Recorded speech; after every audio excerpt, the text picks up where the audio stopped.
하늘 아버지 하나님을 얘기하는 거예요. 비유로 말씀하시는 것입니다.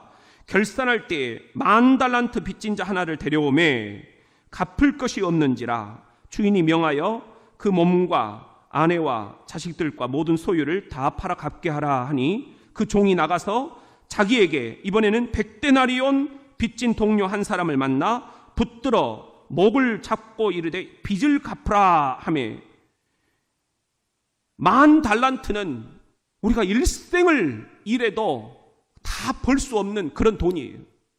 그런데 100데나리온은 우리가 며칠만 고생하면 벌 수 있는 그런 돈이에요. 10,000달란트를 탕감해 주셨는데 이제 빚 없다 선포해 주셨는데 이 100데나리온 빚진 동료를 아주 그냥 옥에다 가둬버리는 거예요. 이 비유를 통해서 주께서 하려고 하시는 말씀 35절 시작. 너희가 각각 마음으로부터 형제를 용서하지 아니하면 나의 하늘 아버지께서도 너희에게 이와 같이 하시리라.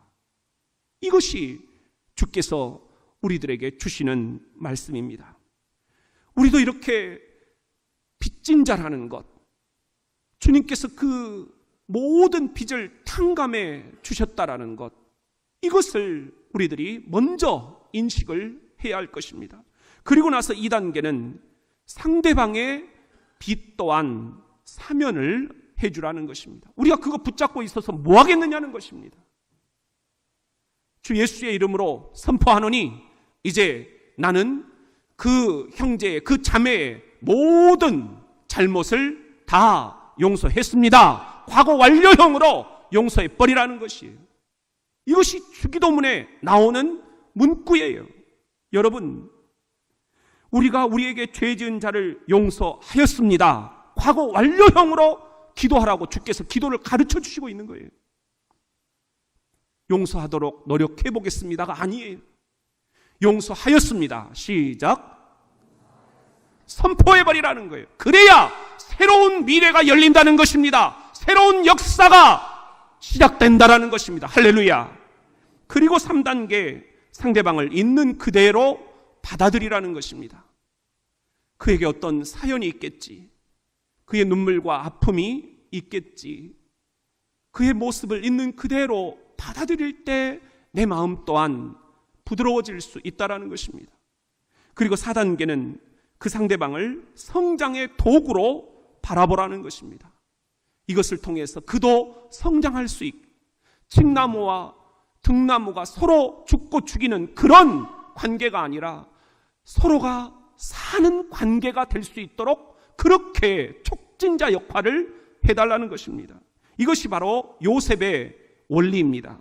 창세기 50장 19절부터 보면은 요셉이 그들에게 말하되, 형들에게 말하는 거죠. 두려워 마소서. 형님들, 내가 하나님을 대신하리까? 형님들은 나를 해하려 하였으나 하나님은 그것을 무엇으로? 선으로 바꾸셨습니다. 오늘과 같이 많은 백성의 생명을 구원하게 하시려고 나를 여기까지 오게 하신 것입니다. 그러니까 미안해하지 마십시오. 두려워하지 마십시오. 그리고 21절 시작. 당신들은 두려워하지 마소서. 내가 당신들과 당신들의 자녀를 기르리이다 하고 그들을 간곡한 말로 위로하였더라. 오히려 위로하였다는 것입니다. 이것이 성경이 말하는 용서의 원리 4단계입니다. 그리고 나서 5단계는 상대방과 화해를 하는 것입니다. 저녁을 하면서 소중한 체험을 하나 했습니다. 제가 보직장교를 했었는데 인사, 진급 업무를 담당을 했었거든요. 이제 그러다 보니까 저에게 서운해하는 사람들이 참 많았어요. 30%는 만족스러워하지만 70%는 다 저하고는 왼수가 돼버리는 거예요. 한 친구는 거의 10년 동안 계속해서 저에게 서운한 마음을 갖고 있는 거예요. 제가 찾아가야겠다. 그래서 일부러 스케줄을 그쪽으로 해가지고 찾아갔어요. 깜짝 놀라더라고요. 목사님, 나 이번 주 마무리하고 저녁이야. 그게 더 놀라는 거예요. 나 나가려고 좋은 교회가 생겼어. 목사님, 내가 오늘 온 것은 목사님한테 꼭 내 미안한 마음을 전하고 싶어서야. 그때 목사님 많이 서운했지. 너무너무 미안해. 나도 내 힘으로 할 수 없는 일이라는 것 목사님도 알지. 그리고는 제가 그 목사님을 꼭 껴안아줬어요. 그랬더니 굉장히 어색해하면서도 잠시 후에 이 목사님이 저를 또 꼭 껴안더라고요. 그리고는 제가 바로 나왔습니다. 그런데 한참을 차를 몰고 오고 있는데 문자가 왔어요. 목사님, 조심히 가십시오. 이 전방 꼴짜기까지 찾아오실 줄은 꿈에도 몰랐습니다. 너무너무 놀랐습니다. 목사님, 한참 후배인데 그동안 제가 너무 죄송했습니다. 그리고 가시는 교회에서 정말 하나님의 놀라운 역사가 일어나기를 빕니다 하면서 그렇게 저에게 장문의 문자를 보냈더라고요. 이 마음을 가지고 제가 이 대전 장로교회에 왔어요. 그러니까 얼마나 목회 출발이 개운하던지요.